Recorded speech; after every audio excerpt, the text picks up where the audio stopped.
तो इसको हम बोलते हैं डायरेक्ट सेलिंग। क्या बोलते हैं? Direct selling. डायरेक्ट सेलिंग का सेमिनार समझिए या डायरेक्ट सेलिंग की एक मीटिंग समझिए, और ये डायरेक्ट सेलिंग क्या होता है मैं आपको धीरे धीरे सेमिनार में एक एक चीज क्लियर करने वाला हूं। राइट है कि नहीं है? और मेरी शुरुआत कैसे हुई इस बिजनेस के अंदर मैं बताना चाहूंगा। आज से लगभग 15 साल पहले। कितने साल पहले? 15 साल पहले, जब मैं स्टेट बैंक में जॉब कर रहा था और वहां पे मेरे को इनविटेशन दिया गया, जैसे आज आप लोगों को इनविटेशन दिया गया, और मैं अजमेर के अंदर एक होटल एम्बेसडर है, वहां पे मैं इस प्रोग्राम को देख रहा था। Hello yes. तो होता क्या है, कैसे मैंने शुरुआत करी, तो एक लड़का था, उस लड़के की उम्र होगी लगभग 22 साल। कितने साल? 22 साल।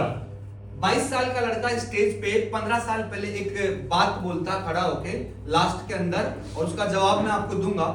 उस लड़के ने एक बात बोली कि मैंने यहां से पिछले महीने कमाए पूरे 2 लाख रुपया।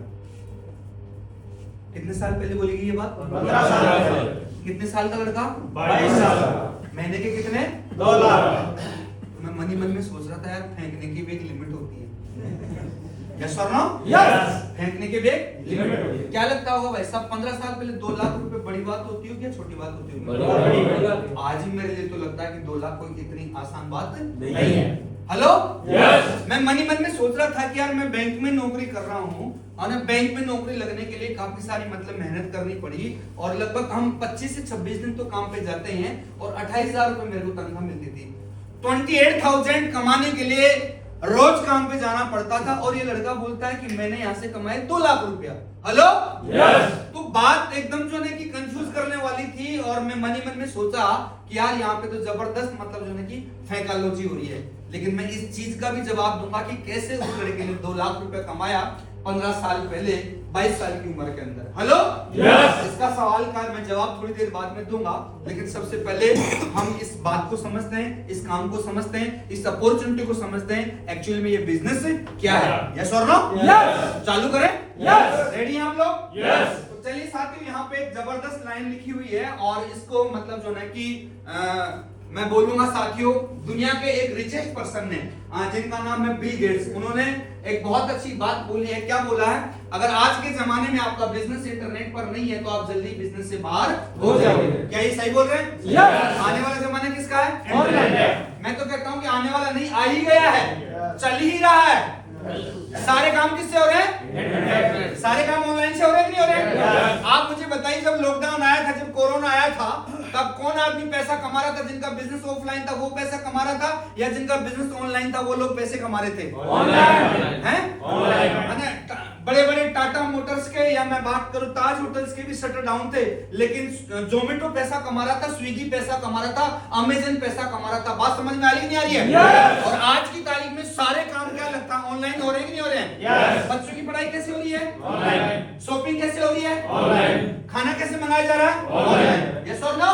यस। तो बधाई साथियों, हमारा जो कंसेप्ट है वो भी टोटली बेस्ड है, इंटरनेट ऑनलाइन बेस्ड है।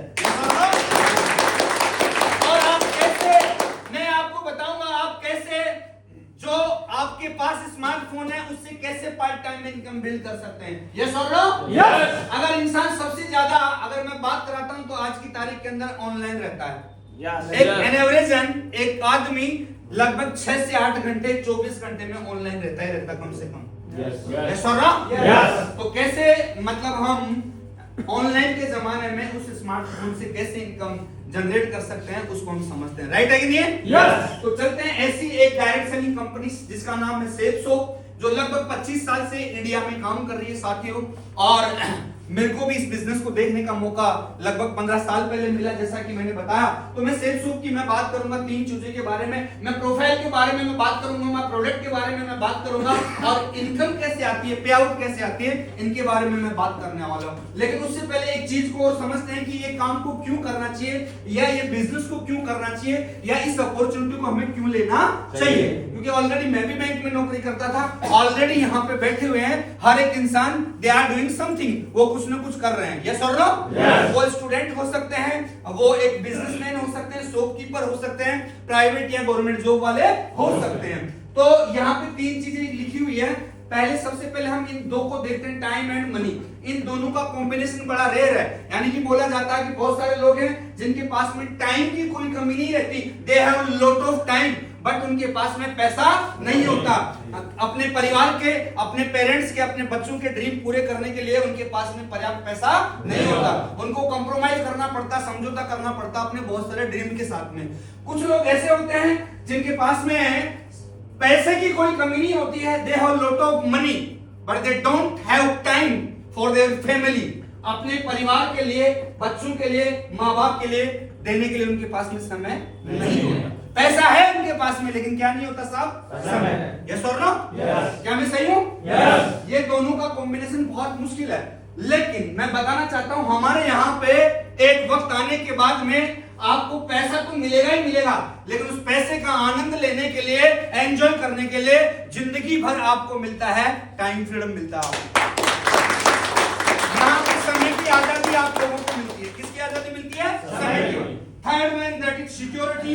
सिक्योरिटी क्या है? सुरक्षा क्या है? मैं अगर आप सारे लोगों से जानना चाहूंगा, पूछना चाहूं, तो हर एक इंसान अगर आज आप काम पे जाते हैं, नौकरी पे जाते हैं, तो उसके पीछे एक रीजन है, हमारा परिवार, हमारे बच्चे, हमारे फैमिली। हमें काम पे इसलिए जाना पड़ता है कि बच्चों की हमें फीस भरनी है, दवाइयां लानी है, साग सब्जी लानी है, रेंट देना होता है। क्या लगता है? यस। इसलिए काम पे जाएगा नहीं जाएगा? यस। हेलो? यस। अगर आदमी के पीछे फैमिली नहीं होगा तो शायद ही काम पे जाएगा। मैक्सिमम रीजन यही होता है। तो आज आप यंग हैं, आज आप फिजिकली फिट हैं, सब कुछ बढ़िया चल रहा है, लेकिन आगे का कोई पता नहीं है, जॉब की कोई गारंटी नहीं है। क्या लगता है भाई साहब, फिजिकली चैलेंज जा सकता है कि नहीं आ सकता? किसने सोचा था लॉकडाउन आएगा, कोरोना आएगा, बहुत सारे लोग जॉबलेस हो गए कि नहीं हो गए? काफी सारे लोग जो है काम से निकाले गए कि नहीं निकाले गए? लेकिन हमारे यहाँ पे एक वक्त आने के बाद में आपको यहाँ पे अपने परिवार की एक सिक्योरिटी दी जाती है, सुरक्षा भी दी जाती है, वो भी मैं आपको बताने वाला हूँ। राइट बात देखनी है? तो चलिए साथियों, मैं बता रहा था सेफ शॉप के बारे में। सेफ शॉप लगभग 25 साल से ऑल ओवर इंडिया के अंदर काम कर रही है, और सबसे बड़ी बात 100% गवर्नमेंट ऑफ इंडिया की गाइडलाइन को फॉलो करते हुए ये कंपनी काम कर रही है। और अब सबसे बड़ा जो सवाल है, मैं यहाँ पे बताना चाहूंगा कि एक बात है, हर एक इंसान जिंदगी में ड्रीम देखता है। हेलो? यस। एक बात से मैं चालू करता हूं कि क्या आपने जिंदगी में कभी सपने देखे? यस। हर एक इंसान सपना देखता है। हेलो? यस। हर एक इंसान सपना देखता है। जैसे ड्रीम हो गए, जैसे एक बड़ी कार का ड्रीम हो गया हमारा, फॉरेन ट्रिप का ड्रीम हो गया है, बच्चों की बेस्ट एजुकेशन का ड्रीम हो गया, बहुत सारे एक इंसान सपना देखता है, लेकिन क्या वो सपने पूरे होते हैं? नो। हेलो?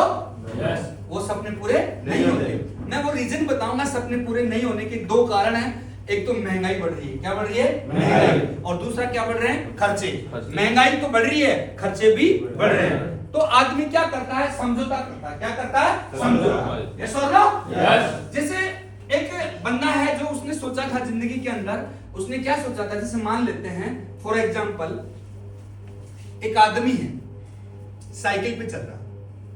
किस पे चल रहा? साइकिल पे। बगल में उसके पास से एक मोटरसाइकिल निकली, तो क्या लगता है उसका मन करेगा यार एक मोटरसाइकिल होनी चाहिए? बोलो। मन करता है ना? आए या ना आए वो अलग बात है, लेकिन मन तो करता है। यस और नो?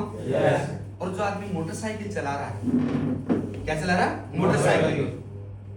और मोटरसाइकिल पे बीवी हैं, बच्चे हैं, बड़ा एडजस्ट होके आगे पीछे बैठे हुए हैं, गाड़ी चला रहे हैं। गर्मी का टाइम है या सर्दी का टाइम है, लू के थपेड़े लग रहे हैं एकदम, और बगल से जब कार निकलती है एसी वाली बढ़िया, तो मन तो करता है।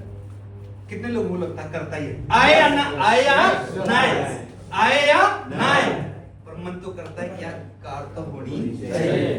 बच्चों को यार लू के थपेड़े लग रहे हैं, ठंड लग रही है। हेलो? यस।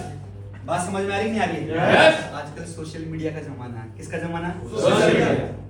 आपके यार दोस्त मित्र फेसबुक पे फोटो, स्टेटस पे फोटो लगाते, मनाली, शिमला, गोवा, हेलो? यस। कोई दुबई लगाते हैं? यस। फिर हम भी देखते हैं, सीन तो कर ही लेते हैं, व्हाट्सएप चलाते हैं तो स्टेटस देखते ही है, फिर देखते हैं कोई, और यार वो दुबई घूम रहा, अरे यार वो वहां घूम रहा। जाएं या ना जाएं, मन तो करता ही है, मन तो करता ही है। और उसने सोचा था कुछ भी हो जाए, अगले साल तो मैं कार लाऊंगा ही लाऊंगा, अगले साल तो मैं मोटरसाइकिल लाऊंगा ही लाऊंगा। लेकिन ये जो जितने सारे सपने मैंने बताए मन में जरूर आते हैं, पर क्या ये सारे पूरे होते हैं? नो, सारे पूरे नहीं होते। उसके पीछे रीजन मैंने ऑलरेडी बता दिया, क्योंकि हम मैक्सिमम आदमी जो प्रोफाइल है, काम करने वाले हैं, हेलो यस, सरकारी या प्राइवेट नौकरी करने वाले हैं, तो हमारे मतलब जो है कि ड्रीम पूरे क्यों नहीं होते? मैं आपसे सवाल पूछता हूं, हमें महीने में तनख्वाह कितनी बार मिलती है? एक बार। तनख्वाह आने का एसएमएस कितनी बार आता है? एक बार। दुनिया का आज की तारीख में सबसे प्यारा अगर कोई एसएमएस है तो वो एक ही है, वो कौन सा है? Your account has been credited. आहा, मजा आ गया। यस और नो? यस। अच्छा, तनख्वाह आने का एसएमएस एक बार और जाने का एसएमएस कितनी बार? बार बार। आया था एक बार और गए बारंबार, बारंबार। यस और नो? यस। ये दूध वाला ले गया जी, ये सब्जी वाला ले गया, ये ले गया जी, बच्चों की फीस वाला ले गया, मेडिकल वाला ले गया, और फिर बाद में 20 तारीख को बात वहीं की वहीं आ जाएगी। फिर क्या करता है वो? कंप्रोमाइज करता है। क्या करता है? कंप्रोमाइज। कैसे करता है वो मैं बाद में बताऊंगा, लेकिन एक सैलरी आती है तो देखते हैं, एक वीडियो देखते हैं, आदमी कैसे मतलब जो है खुश होता है ना, अकाउंट में तनख्वाह आती है तो देखिए क्या बात है, मजा आ गया। अगले ऐसा हो जाता है, नहीं हो जाता? कई समझ गए होंगे। समझौता करता है कैसे कि यार सोचा था मोटरसाइकिल मैं लाऊंगा, या उसने सोचा था कि मैं कार लाऊंगा, लेकिन फिर पता मन ही मन क्या समझाता है? अरे यार प्लेटिना कौन सी कार से खराब है? अपनी प्लेटिना को क्या समझता हो? वो पता मन ही मन क्या समझाता है? अरे कार में तो सामने सामने से हवा लगती है, इसमें तो चारों तरफ से हवा लगती है। यस और नो? यस। उसने भी सोचा था कि मैं दुबई जाऊंगा, फिर नहीं जा पाता तो पता क्या समझाता है? अरे यार अपना ससुराल कौन सा दुबई से दो, वहां तो बिना पासपोर्ट ही जाके आ जाएगा। Hello yes. उसने भी सोचा था मैं अपने बच्चों को शहर के सबसे टॉप बहुत ही महंगे स्कूल में पढ़ाऊंगा, लेकिन नहीं पढ़ा पाता तो पता क्या समझाता अपने आप को? अरे यार हम भी तो सरकारी स्कूल में पढ़ के पास हुए, सरकारी स्कूल कौन सी खराब है? आसान है अपने आप को समझाना, आसान है, लेकिन थोड़ा मुश्किल है अपने सपनों तक अचीव करना। लेकिन साथियों मैं बताना चाहूंगा, आज आपको चिंता करने की, घबराने की कोई बात नहीं है। 15 साल पहले मैं भी ऐसे कंप्रोमाइज की जिंदगी जी रहा था, लेकिन जैसे ही अपॉर्चुनिटी मेरी जिंदगी में आई, ये प्लेटफॉर्म मेरी जिंदगी के अंदर आया साथियों, आज मैं अपने सपनों की जिंदगी जी रहा हूँ। आज मैं अपने ड्रीम लाइफ को यहाँ पे जी रहा हूँ। जानना चाहेंगे? तो चलिए साथियों चालू करते हैं। तो ये हमारी कंपनी का ऑफिस है, A3/24 जनकपुरी न्यू दिल्ली। यहीं से सारा काम कंपनी का कंट्रोल होता है, ऑल ओवर इंडिया के अंदर साथियों यहीं से डीलिंग होती है। ये सारे के सारे लीगल डॉक्यूमेंट्स हैं, you can see check each and everything, हर एक चीज जान सकते हैं, हर एक चीज आप परख सकते हैं। अब सबसे बड़ा जो सवाल आप लोगों के दिमाग में आ रहा होगा कि मैं इस काम को क्यों करूं, मैं तो नौकरी वाला हूं, मैं तो जॉब वाला हूं, मैं तो बिजनेसमैन हूं, मेरे लिए ये काम क्यों जरूरी है? तो एक ऐसी जबरदस्त और एक ऐसी शानदार स्लाइड साथी जिसको देखने के बाद हर एक इंसान को लगेगा कि इस काम को करना चाहिए। Hello yes. तो गवर्नमेंट ऑफ इंडिया की एक स्लाइड है, और इसको समझने के लिए हम 50-60 साल पीछे चलेंगे। और क्या बोला गया? इनकम एंड एक्सपेंसेस, एक इंसान की महीने की कम से कम आमदनी कितनी है और खर्चा कितना है। एक आदमी पूरे महीने में कम से कम कितना पैसा कमाता है और कम से कम उसका खर्चा कितना होता है। समझे इस बात को? यस। तो चलते हैं जी, हम चलते हैं 1950 के अंदर हम चलेंगे। तो बोला जाता है कि मात्र 20 रुपए में, यानी कि 20 रुपए में एक परिवार का खर्चा आराम से चल जाता था। बराबर 20 साल बाद यानी 1970 जब आया, 1970 आया, तो यहाँ पे एक और जीरो लग गया, और जो खर्चा था वो 20 रुपए में चलता था, आजकल कितने में चलने लग गया? 200। फिर इसके 20 साल बाद यानी 1990 जब आया, तो यहाँ पे एक और शून्य लग गया, और वो खर्चा कितने में चलने लग गया? 2000। राइट है? यस। हर 20 साल एवरी 20 ईयर के बाद खर्चे में एक शून्य ऐड हो रहा है। फिर 20 साल गुजरे तो 2010 आया और ये लग गया 20,000, 20,000 हो गया। ये 2010 हम लोगों की आंखों के सामने निकला कि नहीं निकला है? Yes! 1 मिनट के लिए पॉज लेते हैं भाई साहब थोड़ा सा, और मेरे को थोड़ा सा समझाने का प्रयास कीजिए। क्या 20,000 रुपया पर्याप्त है जयपुर जैसे शहर के अंदर आज की तारीख में? No. 20,000 money is sufficient for our family? और मुझे लगता है जब रेंट का मकान रहेगा तो बिल्कुल भी पॉसिबल नहीं है। यस और नो? Yes! क्योंकि मैं क्यों नहीं है? क्योंकि सरकारें आती हैं, सरकारें जाती हैं, महंगाई पे कभी लगाम लगती नहीं है। हेलो? Yes! आए दिन पेट्रोल के भाव बढ़ते हैं, आए दिन सब्जियों के भाव बढ़ते हैं, स्कूल की फीस बढ़ती है। हेलो? Yes! कितने लोगों को लगता है कि महंगाई कंट्रोल हो जाएगी? No! महंगाई कभी कंट्रोल होने वाली नहीं है। और मैं ये भी बताता हूं आपको कि 1970 में 200 में क्यों चल जाता था और अभी हमारे को 2030 में बोलते हैं कि 2 लाख क्यों लगेगा? हेलो? Yes! मैं आपसे ही पूछता हूं, आप मुझे जवाब दीजिएगा। क्या लगता है 1970 का जमाना था भाई साहब, हमारे पापा रहे होंगे या दादा रहे होंगे, क्या लगता होगा 1970 में हमारे घर में बिजली का बिल आता होगा? No! गैस सिलेंडर होता होगा? No! प्राइवेट स्कूल होती होंगी? No! फोन होता होगा? अभी ले लो सदी के महानायक अमिताभ बच्चन साहब, 84 साल के हो गए, बॉलीवुड को खेलते हैं। अमिताभ बच्चन साहब 5 रुपए की बोरोप्लस के बारे में बोल रहे हैं, 1 रुपए के नवरत्न तेल के बारे में बोल रहे हैं, 2 रुपए की डेयरी मिल्क के बारे में भी बोल रहे हैं। जब ये इतने सारे प्रोडक्ट के बारे में बोल सकते हैं तो क्या आप और हम भी बोल सकते हैं? नहीं बोल सकते हैं? Yes! क्या लगता है हमारे से गरीब होंगे कि अमीर होंगे? अमीर। ये बोल सकता है तो हम भी बोल सकते हैं। हेलो? Yes! अभी मुझे बताओ सिंघानिया भाई साहब, अगर ये अमिताभ बच्चन साहब ये गवर्नमेंट हॉस्टल चौराहे पे आ जाए, ये चौराहा है बगल में, तो क्या लगता है थोड़ी भीड़ लग जाएगी देखने की? कितनी भीड़ लग जाती है? जाम लग जाएगा। पूरे जयपुर में जाम लग जाएगा, पता चल जाएगा कि आज गवर्नमेंट हॉस्टल चौराहे पे अमिताभ बच्चन साहब आए हुए हैं। जिसको देखने के लिए जाम लग जाए, वो 2 रुपए की डेयरी मिल्क के बारे में बात कर रहे हैं, 1 रुपए के नवरत्न तेल के बारे में बात कर रहे हैं। माँ आपसे भी आज निवेदन करूंगा, जाते टाइम पे ट्राई करके देखना गवर्नमेंट हॉस्टल चौराहे पे खड़े होकर।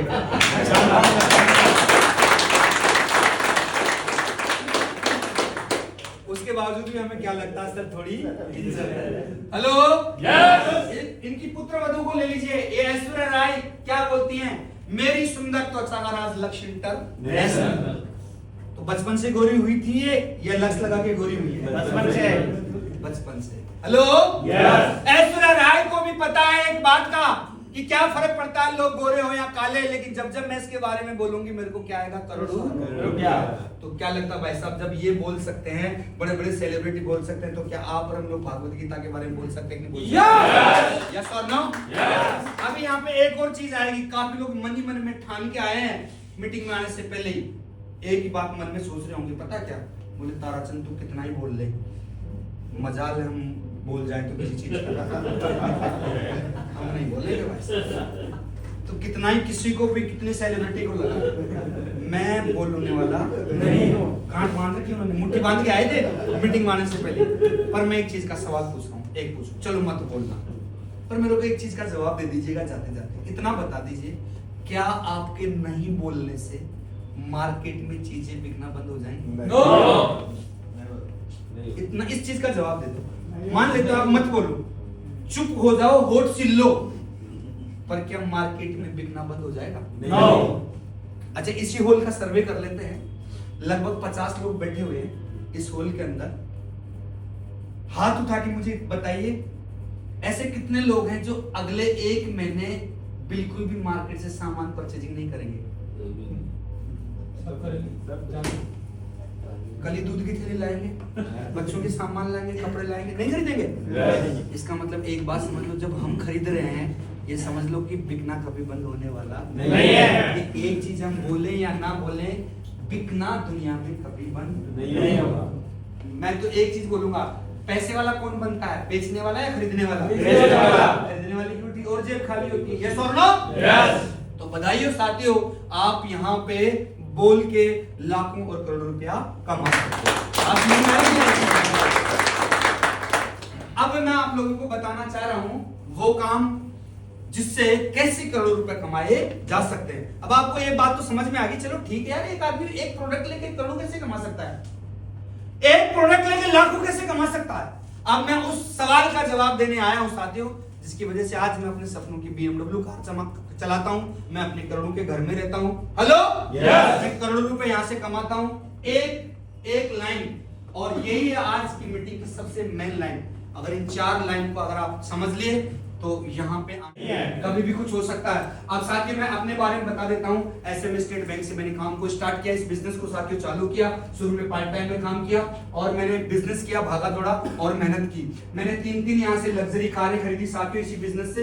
लोग बोलते हैं कि ऐसा कुछ होता नहीं है, सब कुछ होता है ना। लगातार पिछले 15 साल से मैं इस काम के अंदर हूँ, लगातार मैं टीम बना रहा हूँ, लगातार मैं पैसा कमा रहा हूँ। ये मेरा पहला गाड़ी 7.5 लाख रुपए की टोयोटा कंपनी की ये इटियोस कार मैंने यहाँ से ली 2011 में। उसके बाद में एक और कार मैंने यहाँ से ली और आजकल एक और कार चलाता हूँ मैं BMW X3 कार यहाँ से चलाता हूँ। फिर मैं बताना चाहूंगा कंपनी 2 लाख रुपया पहले 7 दिन का देती थी। 1 वीक के 2 लाख भी कमाए मैंने, 1 वीक के 4 लाख भी कमाए, 1 वीक के 4,11,000 भी कमाए। वीकली इनकम मैंने यहाँ से लगातार काफी बार ली है। हेलो, उसके बाद साथियों मैं अपना एक सपनों का घर लिया। यहाँ पे मैं जयपुर में रहता हूँ, गाँव में एक घर बनाया। 8 से 10 बार मैं फॉरेन ट्रिप ले चुका हूं इस बिजनेस के माध्यम से। हमारे यहाँ पे डायमंड है। तो अब मैं लास्ट में बता रहा हूं साथियों, हमारे यहाँ पे कई तरह की इनकम आती है, कई तरह की इनकम आती है। हमारे यहाँ पे एक सुपर चार्ज प्लान है जिसमें 10 तरह की इनकम आती है। कितने तरह की? 10 तरह की। हमारे यहाँ पे वीकली इनकम आती है, बाइनरी इनकम आती है, 7 हेवन इनकम आती है। हमारे यहाँ पे फॉरेन ट्रिप है फैमिली के साथ में, विदेश ट्रिप है, लेवल इनकम आती है, रैंक इनकम आती है। ऐसे 10 तरह की इनकम करेंगे। लेना या देना? अगर लेना पसंद करेंगे तो माय डियर फ्रेंड ये खूबसूरत और बहुत ही जबरदस्त और शानदार जगह आप लोगों का इंतजार कर रही है। आइए, मोस्ट वेलकम है आप सारे लोग का बहुत बहुत स्वागत। यहाँ पे आके मेरी बात खत्म होती है एक स्टोरी के साथ में, और साथियों मैं वो स्टोरी जरूर सुना देता हूँ अभी भी समय। तो कहानी को बड़े ध्यान से सुनिएगा साहब। उसके बाद में साथियों हम फोरम को भरेंगे। तो बोलते हैं पानी का तालाब कितने लोगों ने देखा? पानी का तालाब। तालाब के किनारे साहब एक बरगद का पेड़ था। किसका पेड़ था? बरगद का। बरगद का पेड़ था, किनारे पे था, एक तरफ जमीन थी, एक तरफ पानी था। उस बरगद के पेड़ पे बहुत जमाने से काफी बंदर और बंदरियां खेला करते थे। पिछले 150-200 साल में कोई हलचल, कोई घटना नहीं हुई। एक दिन गलती से उस पेड़ के ऊपर 20 बंदर और बंदरियां बैठे थे, जिनमें कुछ बंदर थे, कुछ बंदरियां थे। दोपहर के 12 बज रहे थे। आसमान से अचानक एक आवाज आई, एक आकाशवाणी हुई। और आकाशवाणी में क्या बोला गया? आने वाले 5 मिनट में अगर इस पेड़ से नीचे जो पानी का तालाब है, उस तालाब में वो बंदर अगर डुबकी लगाएगा तो थोड़ी देर बाद उस तालाब में से एक सुंदर सा राजकुमार बन के निकलेगा। और बंदरिया कूदेगी तो क्या बन के निकलेगी? राजकुमारी। आकाशवाणी कितनी देर के लिए हुई? 5 मिनट। अब देखते हैं क्या होता है। 1 मिनट हुआ, 2 मिनट हुआ, 3 मिनट हुआ, 4 मिनट हुआ, 4.5 minute, 4 minute 40 second, 4 minute 45 second. 20 में से एक ने भी छलांग नहीं लगाया। लास्ट में जब 10 से 12 सेकंड बच रहे थे तो 20 में से एक बंदर यानी उस पेड़ से नीचे पानी में छलांग लगा। ऊपर कितने बच गए? 19 बंदर और बंदरिया, सबकी नजर तालाब की और सब पानी में टकटकी लगा के देख रहे क्या कि पानी में से राजकुमारी कब बाहर आएगी। या तो राजकुमारी आएगी या बंदरिया आएगी। अब पानी में चलते हैं साहब, क्या होता है? 5 मिनट हुआ, 10 मिनट हुआ, 15 मिनट हुआ, 20 मिनट हुआ, 25 मिनट हुआ, आधा घंटा हुआ, पानी बिल्कुल शांत। ना तो बंदरिया ही बाहर आई, ना राजकुमारी बाहर आई। अब हलचल होती है साहब पेड़ पे। जो बच गए थे 19 होशियार, वो आपस में घुसर घुसर बात कर रहे। आपस में क्या बात कर रहे जानना चाहेंगे? यस। बोले वाह, उस बंदरिया का तो हो गया कार्यक्रम, उसका तो कट गया टिकट। ऐसे कोई आकाशवाणी से राजकुमारी बनता है क्या? लेकिन पानी के दूसरे किनारे में एक बहुत ही खूबसूरत और सुंदर सी राजकुमारी पानी में से धीरे धीरे बाहर आती है। तो साहब 19 में से एक बंदर की नजर इस राजकुमारी पे पड़ी, बहुत जोर से चीखा और चिल्लाया। और बाकी के 18 को क्या बोला? अरे सुनो सुनो सुनो। बोले क्या हुआ, क्यों चिल्ला रहा है? बोले चिल्ला क्यों रहा हूं? वो देखो वो तो सच्ची में बन गई राजकुमारी। बाकी ने देखा तो बन तो गई यार। तो उन्होंने बोला अपन भी कूद जाए। बोले अब कूदने से कोई फायदा नहीं है, बात गई रात गई। फिर भी छलांग तो लगाई, 19 के 19 ने लगाई, और साहब पानी में नहीं लगाई, जमीन पे लगाई। कहां लगाई साहब? जमीन पे। और जमीन पे कूद के उस राजकुमारी के पीछे पड़ गए 19 के 19। और इस राजकुमारी से एक बड़ा सवाल किया। बोले राजकुमारी एक बात बता। बोले क्या? बोले ये बता, आकाशवाणी तो हम 20 के 20 ने सुनी थी, पर 20 में से तेरे को अकेले को ऐसा क्या समझ में आया तू कूद गई और राजकुमारी बन गई और हम सोचते ही? क्या तेरे को इस बात का पक्का मालूम था क्या तू पानी में कूदेगी तो राजकुमारी बन के निकलेगी? बोले ना। फिर कैसे कूद गई? हम तो नहीं कूदे। सुनना चाहेंगे आप? यस। अब राजकुमारी बोलती कि भाई बात ऐसी है, जब आकाशवाणी सुनी ना 4.5 मिनट तक तो मैंने भी ध्यान नहीं किया, लेकिन लास्ट के 10 से 12 मिनट बचे ना, मेरी खोपड़ी में एक ख्याल आया, मेरे दिमाग में एक विचार आया, एक ऐसा आइडिया आया, एक ऐसी बात आई कि मैंने छलांग लगा दी। बोले फटाफट बता हमारी खोपड़ी में क्यों नहीं आई वो बात? सुनना चाहेंगे? यस। जानना चाहेंगे? यस। क्या थी वो बात? यस। वो आइडिया क्या था? वो विचार क्या था? जानना चाहेंगे? यस। अब राजकुमारी बोली कि मेरी खोपड़ी में तो एक ही विचार आया। क्या? कि अगर एक बार इस पेड़ से नीचे पानी में छलांग मारने से, एक बार इस पेड़ से नीचे पानी में कूद जाने से, एक बार इस पेड़ से नीचे पानी में डुबकी मारने से अगर मैं इस बंदरिया से राजकुमारी बन जाती हूं तो बहुत बढ़िया बात है। अरे नहीं भी बनी तो क्या फर्क पड़ता है, बंदरिया तो हुई। छलांग मार के देख लेते यार, एक बार इस बंदरिया से राजकुमारी बन जाएंगे, बहुत बढ़िया बात है। नहीं भी बना तो क्या फर्क पड़ेगा, बंदरिया से बेकार क्या होगा? यस और नो? मेरे भी एक ही बात समझ में आई मिस्टर ताराचंद वर्मा, तेरा इस बिजनेस में एक डिसीजन लेने से, एक निर्णय लेने से, एक फैसला लेने से अगर जिंदगी बन जाती तो बहुत बढ़िया बात है। अरे नहीं भी बनता तो क्या फर्क पड़ता है यार, बैंक में जो नौकरी चल रही वो तो चल रही है। यस और नो? साथ ही मैंने डिसीजन लिया, मेरी जिंदगी बदली, इतने लोगों ने लिया, इतने लोग जिंदगी बदल रहे हैं। कोई विदेश जा रहा है, कोई कार ले रहा है, कोई 1,40,000 रुपया महीने का कमा रहा है, सब आपके सामने है। मैं तो एक ही बात बोलूंगा, अभी जिंदगी आपकी, फैसला आपका। भगवान ने आज मौका दिया है। भगवान कभी भी मेरे दोस्त कभी भी 50-50 लाख रुपए गड्डी लेके नहीं आएगा। भगवान हमें मौका देता है। क्या देता? मौका। क्या देता साहब? मौका। अवसर देता, मौका देता है। रोकड़ा एकदम नोट लेकर उतरेगा नहीं, ले पकड़ बेटे 50 लाख तू पकड़, 1 करोड़ तू पकड़। भगवान नोट की गड्डी लेके नहीं आता, लेकिन भगवान मौका सबको देता है, जैसा आज आपको दिया है। यस। जैसे मेरे को दिया था, जैसे इन लोगों को दिया था, मौके को पकड़ा, और जो मौके पे जो चौका मार देता वही दुनिया में इतिहास लिख देता।